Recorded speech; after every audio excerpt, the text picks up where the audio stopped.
Okay. Are we good with any of the other ones we're streaming on? Do I need to? Mute the microphone.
Durite. Y'all need to get in there. Y'all need to get in there. Y'all better get in there. I'm telling y'all.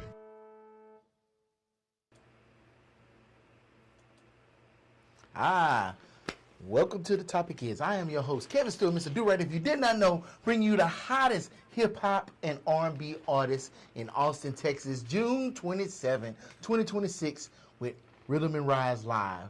We're going to have 36 artists performing live for your viewing pleasure, absolutely free, right there in your living room. And today we have one of those artists here to speak with us, and we're going to find out who he is. Yes, sir. So stand the bleep by. Here we go. So, a versatile artist pulling from a mix of influences while staying authentic and building a sound all of his own. We sit down with an artist whose music pulls from a mix of influences and still lands somewhere completely his own. Versatile, original, with an energy and a spirit that sets him apart. Please welcome to the show, Mell. What's going on, boss? Thank you for joining us. Nice to meet you, man. All right, first question Yes, sir. of the night. Mell. Because you don't spell it capital M-E-L-L. You spell it M-E-L-L, period. Yes, sir. Talk to me about that. So, a big thing I like to use is the punctuation of things. If you didn't notice, the M in M-E-double-L is also a lowercase M Right. as well, right? Because at the end of the day, I'm a very down-to-earth person. I'm very chill, right? And the sound that I like to go for is more of a ambient aesthetic sound. Most of the time, I'm very melodic. You know, there's kind of a play on word to that as well. Okay. Wait a minute. What is... You know that lo-fi music? Are you like a lo-fi artist? So no, but I do use elements from that. Right? Okay. Since we're talking about like where I pull my music from, I'm heavily influenced by EDM music, heavily influenced by hip hop, and heavily influenced by alt rock. Right. Okay. I take those sounds and I put them together, and the lo-fi aspect comes in with the more ambient, chill sound I try to add to it. I like to use the space around in the songs. Really? That's interesting. I remember in the movie, I don't remember the name of the movie, but Pharrell said that he sees music in colors. And with you saying how you like to feel the space, you almost speak like you see the music and you filling in the empty spaces with sound. That's basically how it is, really. Okay. When it comes to music, I'm very passionate about it. And I'm always like singing to myself in my head and stuff like that. And so I try to encapture that feeling of like how the music sounds in your head, right? Type of deal, which is where I bring about that ambient sound. I really love the spacey feel to it. You know, I like to do a little bit of everything, but my main sound that's like me is usually when I'm singing and adding that melodic and spacey aspect to a lot of my music. Okay. Man, we getting off to a great start. Look, this is nice. I already asking questions. I ain't had to look at my list yet. Boy, this is going to be good. All right, so for one of my written down first questions, start me at the top. Where are you from? Where are you working out of? And how would you describe your sound to someone who has never heard you before? So I am from Killeen, Texas. Okay. Born and raised. I've lived in Killeen all my life with the exception of 1 year. I moved to Georgia for a little bit to live with my dad.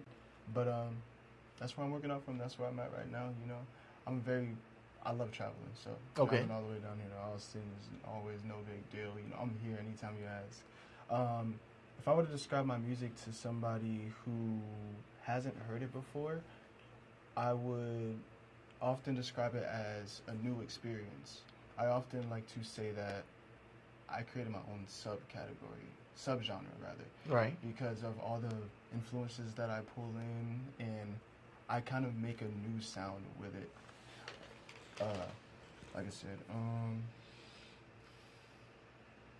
I always like to explain it as like something, it'll catch your attention. It's something new, but it'll always catch your attention.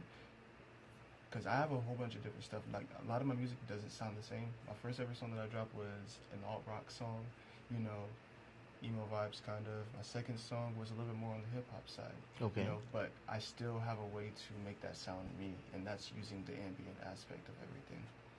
You know, I was sitting here thinking, I was like, man, I gave you a difficult question. Not that you can't define your sound, but to sit here and try to describe your sound or any sound to somebody that's never heard it is like trying to describe to somebody what silence is. Yeah. You know, and no, you did a good job, and you know your sound, but I never realized how difficult of a question that was. And I don't think people really realize. It's like, describe red to me. And I'm a blind man. It's red. You know? I mean, what I mean, you know. You know, yeah, you'll be saying I mean a whole lot. Mm-hmm. But, you know, I think that's important. And I ain't going to hijack the interview. This is all about you. Yeah, sure. But I think it's important that you know yourself and you know your music. And when you say like and you know what I mean, it makes sense when you're describing your sound. Right. So I feel you on that. But I apologize for asking you such a hard question. Because no, it's good. I was I sitting up love here it. thinking about it. I was like, dang, man, I should rethink these questions.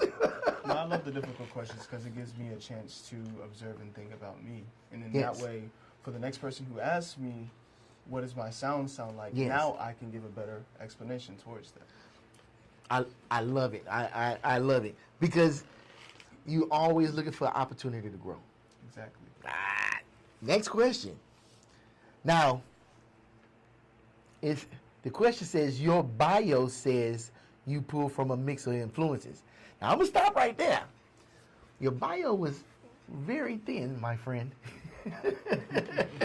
And I am going to highly suggest, you know, just like describing your music, you really need to sit down and take some time and describe you as a person, describe yourself as an artist, and describe your music.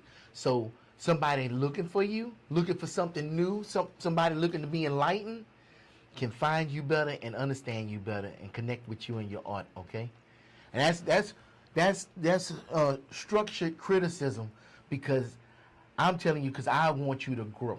And it's awesome because I'm always looking for constructive criticism because I'm always wanting to grow as well, you know. Yeah, because I had to make questions, and you gave me like a paragraph, and I'm like, man. Now I'm searching the internet. I'm like, man, I'm not finding nothing. So we need to get you out there. Right. And I'm going to get more information from you so I can update the website. So if somebody looking for you, if you ain't got information nowhere else, they can go to Rhythm Rise Live and know you're a part of it from here on out. Because you are part of the alumni now, sir. You were first graduating class. Graduated class of 26, baby. Okay, let me get back to it. All right. Your bio says you pull from a mix of influences. Name 3 artists who shape your sound that nobody would guess. My biggest one is probably the Kid Leroy. Okay. He's been my biggest influence since high school. He's around the same age as me. I believe he's a couple months older. And so seeing him... A couple of months older than you? Yes. Okay, okay. So I was a freshman in high school, and hearing... He has a very unique sound. Mm-hmm. You ever heard Post Malone? Yes. You know how Post Malone has that little... how do you explain it? People like to say he sings like a goat, kind of. Like a goat? The way his voice shakes. Oh, okay. He uses it to... The tremble in his voice. Mhm. Okay. So Leroy has an awfully similar sound, and like I said, he was just a kid at the time, and he was making it big. He was making music with Juice WRLD. He blew up around that time. Okay. And seeing that as a person who made music, but I didn't show it to anybody because I was too afraid, it gave me inspiration to step up and be myself within that aspect. So I started off with like trying to replicate his sound Mm-hmm. a little bit, and that didn't work for me because that's not who I was. But his style of singing is what resonated with me the most. Okay. Because I have a very unique singing voice, and I didn't know how to use it, and I tried so long to sound like a traditional singer, and that just didn't work for me, right? But when I heard Leroy, he was somebody who sounded like almost nobody else for the most part, and he did it with confidence, and look at where he had gotten. Right. And so, like I said, me as a kid, it inspired me to go out and do my thing for the most part. As far as other influences, I'm very influenced by Lil Wayne. Okay. So, Leroy, he's my melodic / little rappy side. Now, when it comes to just like straight rapping, Lil Wayne. Okay. I love. He reminds me of a poet. I'm a big poet. I'm huge on poetry, and everything he says is poetry for the most part. He loves using different bars, metaphors, similes, and stuff. Mm-hmm. And that's the same way I like to rap. So he was also a huge influence to me because I grew up on him. The first song I remember is "Go DJ" by Lil Wayne. Oh yeah. Playing Need for Speed on my mom's Xbox. It was just Yes. it hooked. I was singing that all the time. And then as for the third one, let's see. Nobody would expect Hobson. Okay. A lot of people have opinions on Hobson, but growing up on Hobson, he was somebody who liked to talk about the world that was right in front of us, and that was something that stuck out to me. And I'm also somebody who wants to send a message. So seeing him not be afraid to send his message despite, maybe the backlash that he's getting at that time, or just being shackled down by the weight of his mind, it was very inspiring. Okay. He dropped a lot of inspiring songs that I used to listen to on repeat just to help me get through my day. So those would be my 3 artists that inspire me. So, how long have you been doing music? So I've been writing music all my life. Okay. However, I never started taking my music career seriously up until last year. I went through a lot of struggles with, just not putting myself out there. Had a lot of stage fright. I was scared to be unique, right? Mm-hmm. Up until one day somebody told me, he was like, he said, if you're afraid to show your sound to somebody, if you're afraid to show somebody your music or your craft in general, whatever it is that you're doing, that means you're unique, right? Because the only reason you would be afraid of something is because it's new.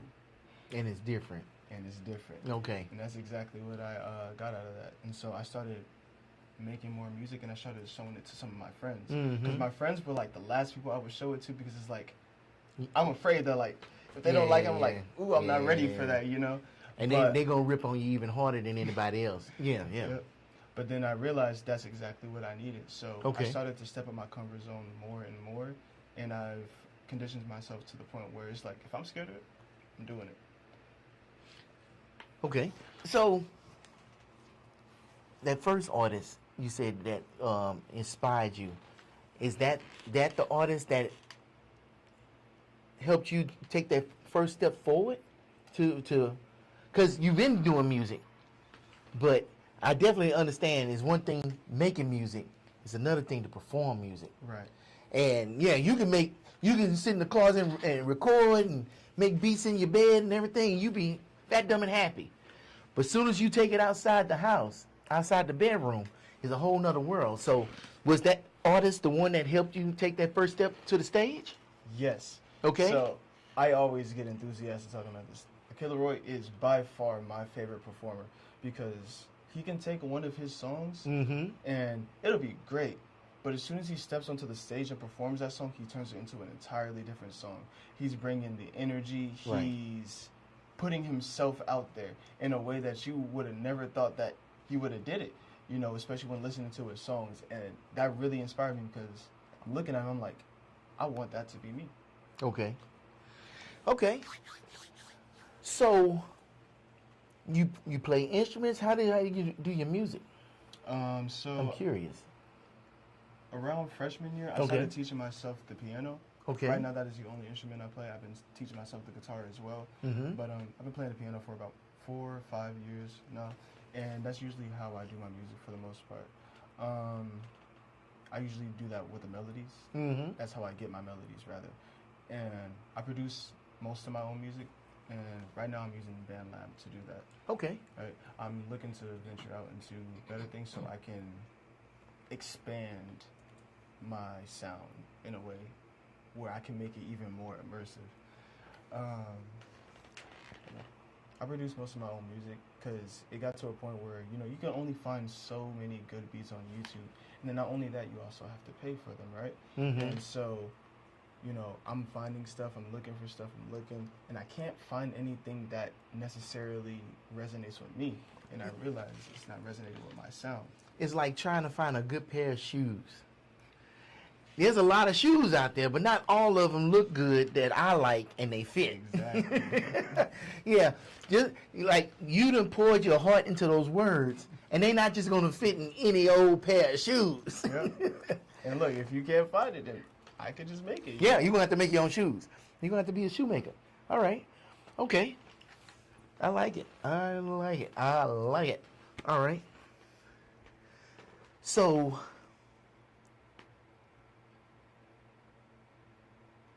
the word versatile comes up twice in your bio. Versatile across genres, across vibes, across formats. Tell me what that actually means in practice. So, to be versatile to me means to be able to expand across the different sounds that exist right now. Like I said, I'm very inspired by alt rock. I can dwell over into some grungy, screamy stuff. I can dwell over into some chill hip hop vibes. I can rap like Lil Wayne. I can go like the Kid Laroi. But the versatility is just, for me, I'm a very unorthodox person, right? So when things stay the same too long, I start to like feel weird. Okay. And so I like stepping out of my comfort zone and trying new things. And that's a lot of my songs are right now. As I'm trying to find and perfect my sound, I'm also experimenting with new things that I want to do. Because my goal is to create a subgenre centered around the sound that I created, using the elements from the different music that I like. Okay. And that's exactly what I've been doing with my producing. And that's also why I want to venture out into something better like FL Studio or maybe Logic. That way I can broaden that category. Because I have so many ideas up here, and now I'm in a point in time where I need to go ahead and put it out. Okay. You ever, she can attest to this. You ever have music in your mind that be eating you up and wants to get out, and you can't sleep, you can't think, you can't do anything, and you got to do whatever it takes to get it out? Man, there's been so many nights where I just repeat a song to myself over and over again. I'm like, you know, I'll get to it tomorrow maybe or something like that, and I'll sleep. And it'll pop up in my dream. Right. And so I'm like, yeah, I got to wake up. I got to do this right now. A lot of my songs I end up making like while I'm working or just doing some random activity. And I'll end up repeating it to myself over and over and over and over and over again. Like, one of our more popular songs is called Wish I Really Didn't. I literally made that while I was on the clock doing my overnight shift. Like, I came up with a melody, and it was just like, I came up with the melody and the beat at the same time. Like, it just like connected in my head. Yeah. And I was like, oh, I need to remember this, because I have such a bad habit of like coming up with something super cool and then forgetting it. Yeah. And so usually what I do is either record it on my phone, but I couldn't have my phone out at the time. So I was kind of slacking off a little bit just so I could repeat the song to myself over and over again. And I spent most of that day just constructing the entire song. And I got off at 7 a.m. I went home, got home at around like 8, and I went straight to work. I did not sleep that day because I was too busy. Oh, wow. It was just like, as soon as I got the idea, I was like, this is going to be the song. I have to make it happen as soon as possible. Yeah, you gave birth to an idea that day. Look, I know exactly what you mean, and I lost many days, many days. But I'm going to tell you something. On that same note, the worst thing that happened to me is when I watched Hamilton for the first time. Because I had those damn songs in my head every single moment. And those songs was playing in my head, and I'd be sleeping. It gets like that sometimes. Not throwing away my shot. And it's like, would you shut up? And it was eating me up alive, dude. It took me months to get over that. So I definitely understand, especially if it's something from you. I mean, if it's something catchy that's out there in the world, it's one thing. Because they know it's catchy. You know, that's why they put it out there. But if it's yours, oh my God. You can't get it. You can't stop it. Like, It's either putting it on wax or going to the crazy house. It's one of the two. I swear, I end up singing like my stuff like every day. I play it in the car, or when I'm bored, I'll just end up singing my own stuff. I'm like, get out of my head, me. Like, Well, wait a minute. Hold on. You just said something. I bet you $10 right now that you got your music playing in the car when you drove up here today. oh, for sure. Look, when I You tell listen to anything else besides your own music? I mostly listen to my own music. Yo, I know you do. Because, like, I'm my biggest motivator, you know, and I make really motivating music. So, like, if I remember having a bad day, there's this one song that I'm working on right now. It's called Don't Know Ya. Anytime I'm having a bad day where my energy's just feeling a little bit too low, throw it on, roll the windows down, blast it on the speaker. You're just like, right up. And everybody like, what in the hell is he listening to? But you don't give a shit. I'm like, And I'm in the jamming, you know. I'm in the jamming. I'm at the end, like I'm listening to, like, I'm in the biggest concert. I'm moving, grooving, jamming, all that stuff. Yeah. You know what I'm saying? Yeah, you better be your best fan. Pretty much you made the music for you. Yeah, that's what I'm saying. Yeah. Yeah. Man, and it's funny. All these interviews, and I'm loving it, and this is the reason why I want to do these interviews, to see that even though artists are different and they make different styles and kinds of music, that mentality is exactly the same. Yeah, you eat, you sleep, you drink this shit Yep. every single day, and you know it'll eat you up if you don't get it out, because you are a vessel for that song. Exactly. And that song comes from that plane. It goes through you, and then you put it out there in the world. And that's exactly how I see it. And Yeah. I love to hear you say that too. Oh yeah. Oh shit.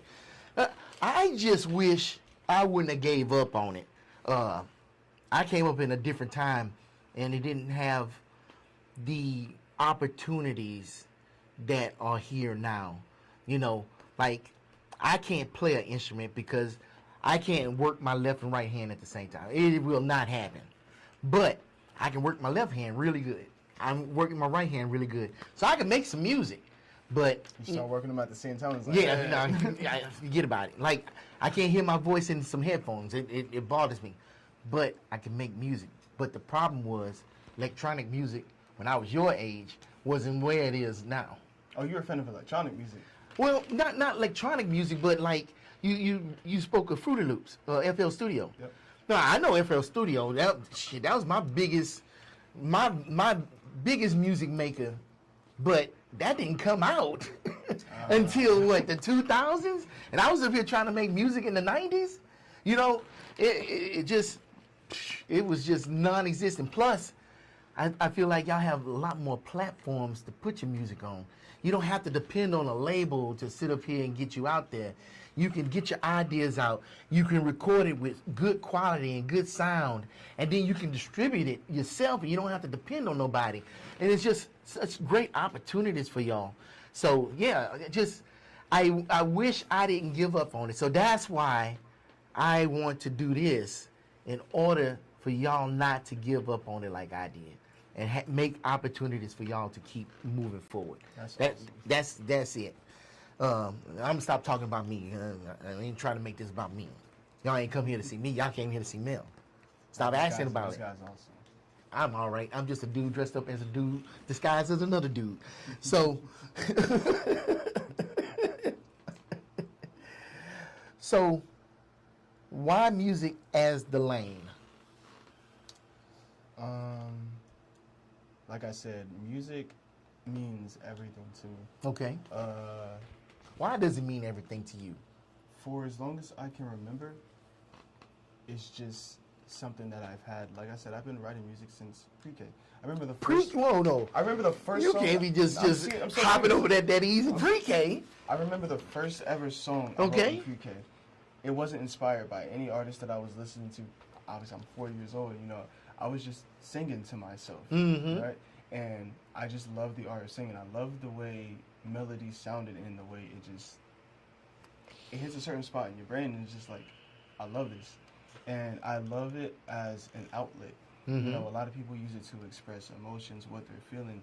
You know, if they're feeling happy and confident, you know, you make a hype song or something out of it. You know, I'm someone who is very few on words. I've been learning to articulate myself a little bit better, but in times where I was unable to express myself the way that I wanted to, music and poetry was there for me. Okay. Right. When I step into the mode where I'm constructing and making the music, I'm able to articulate myself in a way that's not only through my words, but through the instrumentation of stuff. And my ad-libs and the way I make the melodies and make them mesh together. I put all my emotions into that, which is why I also like producing my own music, because it gives me a means to outlet my feelings through just the instrumental itself. Okay. I love telling stories through it. I always, the way I build them is just like, you know, you have a lot of beats that stay the same throughout a lot of it. Repetition. The way I see my stuff, I imagine like a movie, right? Okay. So you have the beginning here, you have it rising up, you know, you reach the climax of a song, and then, you know, you go back down, maybe there's another climax in it, but I like to build it in the story. So if it's a story where maybe I'm talking about my mental issues and I'm going through it, right? I have a part where it's low, you know, I'm just like talking about myself, and then the anger sets in. Now it's time to rise up. That's usually how I like to do my songs. Okay, you're trying to do a 3-act story, huh? Okay, so let's just say here in the near future, you pop off, you doing your thing, and somebody comes to you and say, "Hey, you ever thought about being in movies? Would that be somewhere you would like to go?" Yes. Okay. Well, in movies, what would you like to do? Would you like to act, write, or direct? Act. Okay. I feel like I probably write too for the most part, but acting is something that I've also kind of wanted to do. Mm-hmm. I like playing a character, and that's who Mel is. Mel is a character, and he is the character that represents the outlet of my emotions and what I may be going through at that time, or the person that's here to send a message to you through my music. Okay. Right. So, honestly, I'm gonna be honest with you. There's a lot of times where I just sit in the mirror and I just practice acting skills. You know, I put myself in like random imaginary situations where it's just like, you know, what would I do if I was in the situation? Whether it's me getting angry, me getting sad. You know, I often like to practice those emotions because I don't want to just be a music artist. I want to be somebody who performs it as well, right? So when I'm out there performing it, how can I channel that emotion? How can I have somebody feel what I'm feeling through the performance itself, with also the music to accompany it, right? And then I also want to do that with acting too.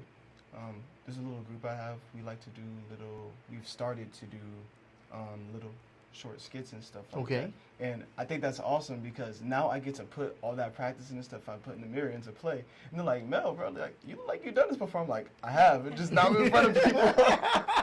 So you're a Renaissance man. You dabbing into all the arts. I like to do a lot of things, and I like the fact that music is a segue into it for the most part. Because not only do I want to do music, I want to do like streaming. I want to do content creation. I want to be an actor. I want to just do a whole bunch of stuff. And you know, you see a lot of music artists, once they blow up and stuff like that, then they start venturing into more of the other stuff that they want to do. And I definitely want to be one of those people. So. Nope. You see, I asked the question, I could tell. I hear it in your answers. Okay. What pushes you on the days when quitting would be easier? That's a great question. The first one that I always go to is my brothers. Okay. I'm the oldest of 5 boys, right? Growing up, I basically had to be the father figure of the house, right? Wow. So, and how old are you right now? I'm 21 years old. Okay. Yeah. So I had to grow up pretty early for the most part because there was times where my mom was sick and there was just like nobody else to take care of them. You know, I learned how to cook at a very young age. I learned how to just clean and be a leader, right?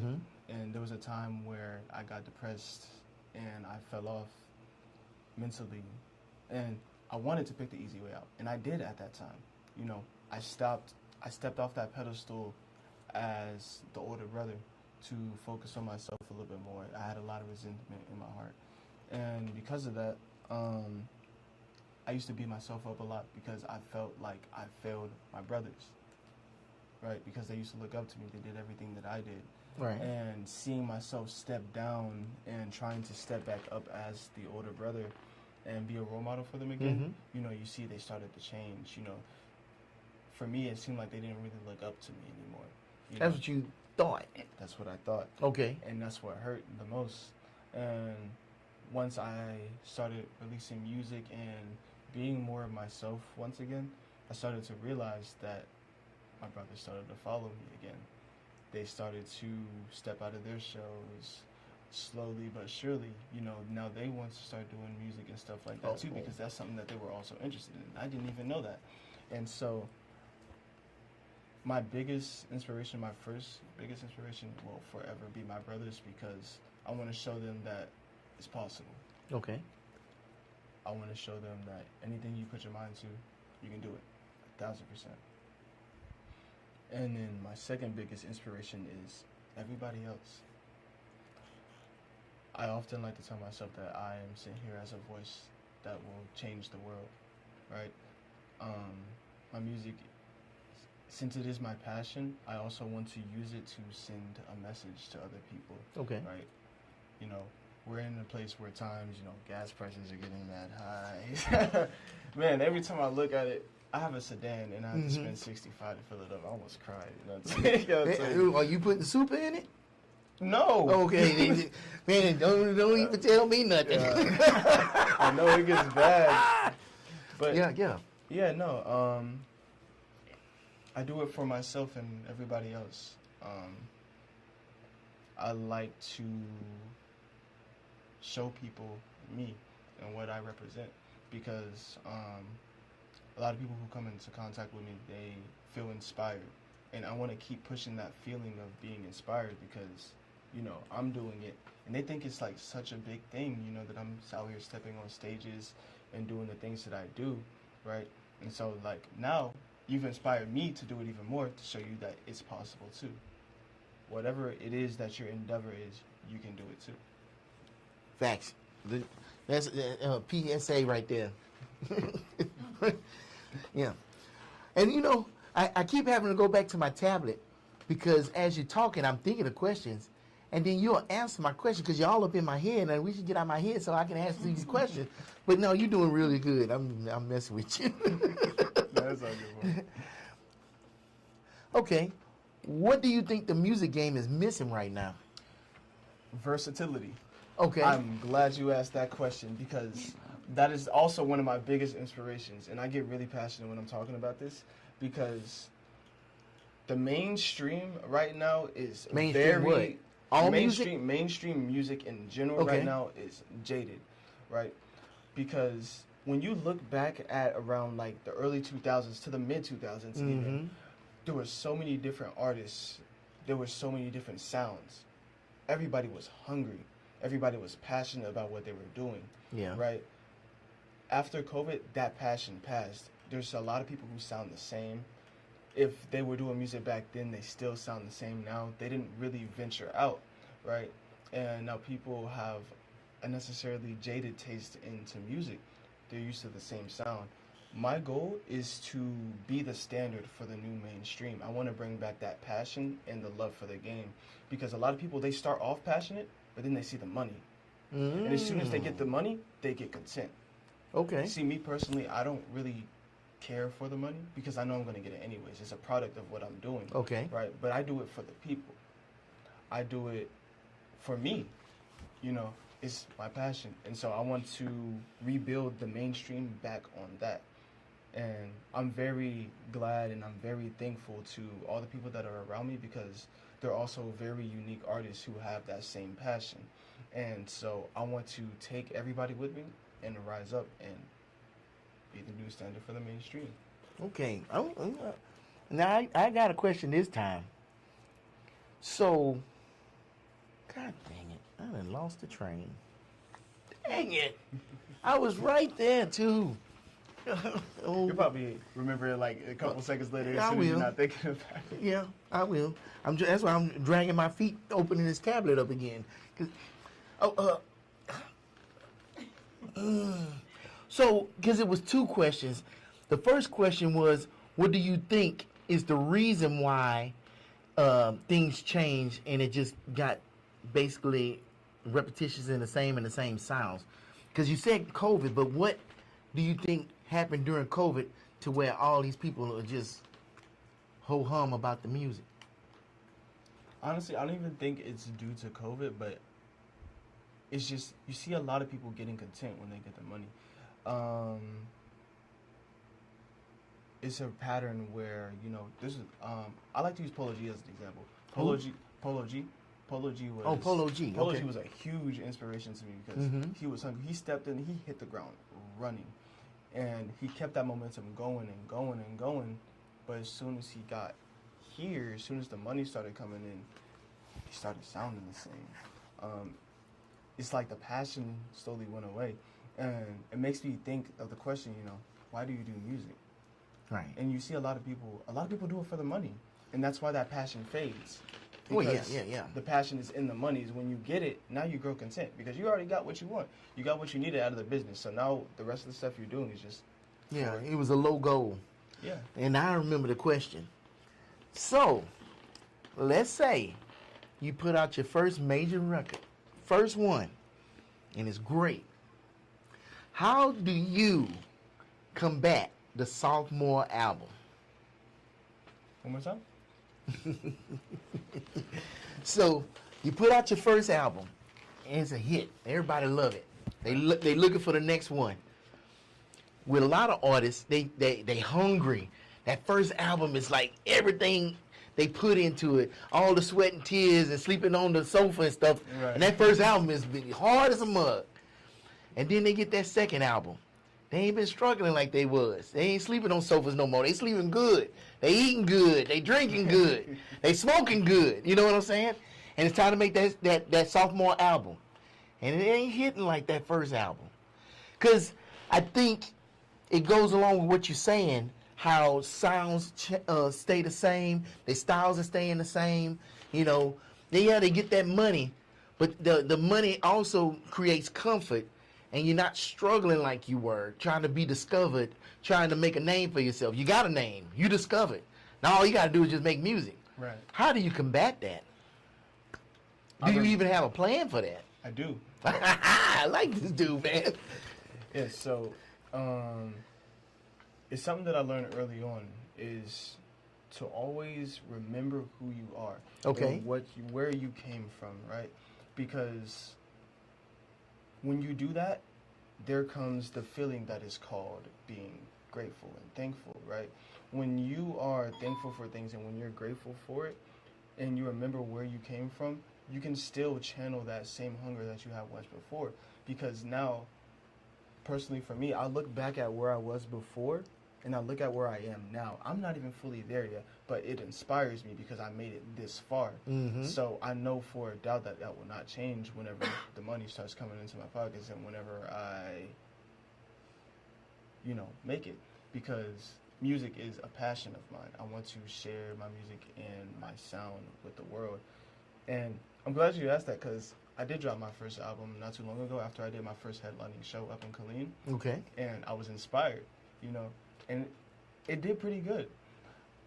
And I have 3 more lined up.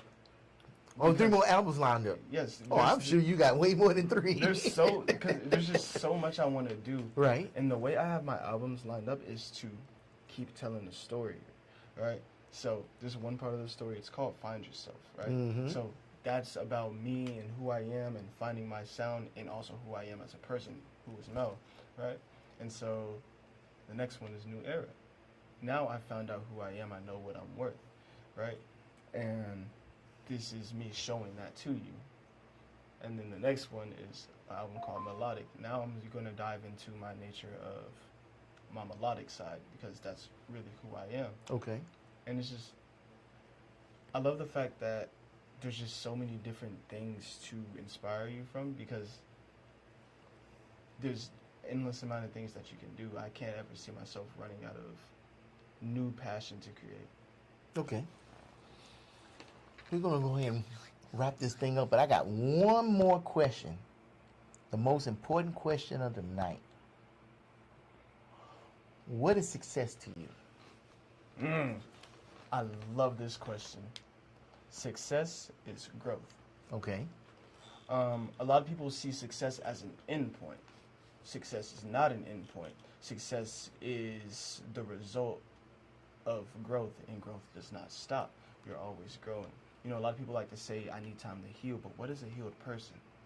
You know, you never fully healed. You just keep growing, and you hit learning curves, and then you use that to make yourself grow bigger and bigger. Okay. So success to me is continuous growth. Right? So if I'm growing, even if it's just by a tiny bit, as long as I did something different and I improved from the person that I was yesterday, I grew. Therefore, I succeeded. Yeah, you shoot, man. You got me thinking about some stuff, bro. You enlightened me a little bit. Because when you were saying that, I was thinking, I'm like, well, dog, we share cells every day. And we are not the same person we was last week or yesterday, because we constantly evolving and growing and moving. And wow, that's a good definition of success. Nobody said that yet. So bravo to you, sir. Man, appreciate you coming in tonight. No problem. This was a good interview. Thank you for the opportunity. Oh, man. Like I said, I love the difficult questions because it gives me an opportunity to figure out myself a little bit more. Oh yeah. And I can't wait for you to meet Untitled Flows. Oh, I think y'all him. gonna. He's awesome. Oh, you already I know. met him. He's awesome. He's Y'all an need to awesome get dude. together and do some stuff, because I think y'all work really well together. Really well together. I love the energy he has. Yeah. Y'all He has match great, a lot. Great energy. I saw. Hell, I think y'all even stay in the same city. Mm-hmm. You know, I saw him. We did a little performance in Killeen in February. Yeah. Yeah, and I saw him perform for the first time. I was like, this guy's sick. Like, he had the energy, he had the flow. He was a. Yeah, y'all like the same music? I would have never expected him to like rap the way he did. He stepped on that stage, a whole different person came. I'm like, Yeah. Oh, okay, you're like that. I like you. He said that. Because we were sitting there, you wouldn't think that's the same person that's sitting up there killing that stage. All right. And I appreciate y'all joining us, because there's a million videos out there that y'all can be watching, but y'all chose to watch this one, and we appreciate you so much. Thank you all. And we will also appreciate you if you're watching June 27, 2026, Rhythm and Rise Live, where Mel and 35 other R&B and hip-hop artists will be performing for your viewing pleasure right in the comfort of your living room. That's So, right. until then, peace.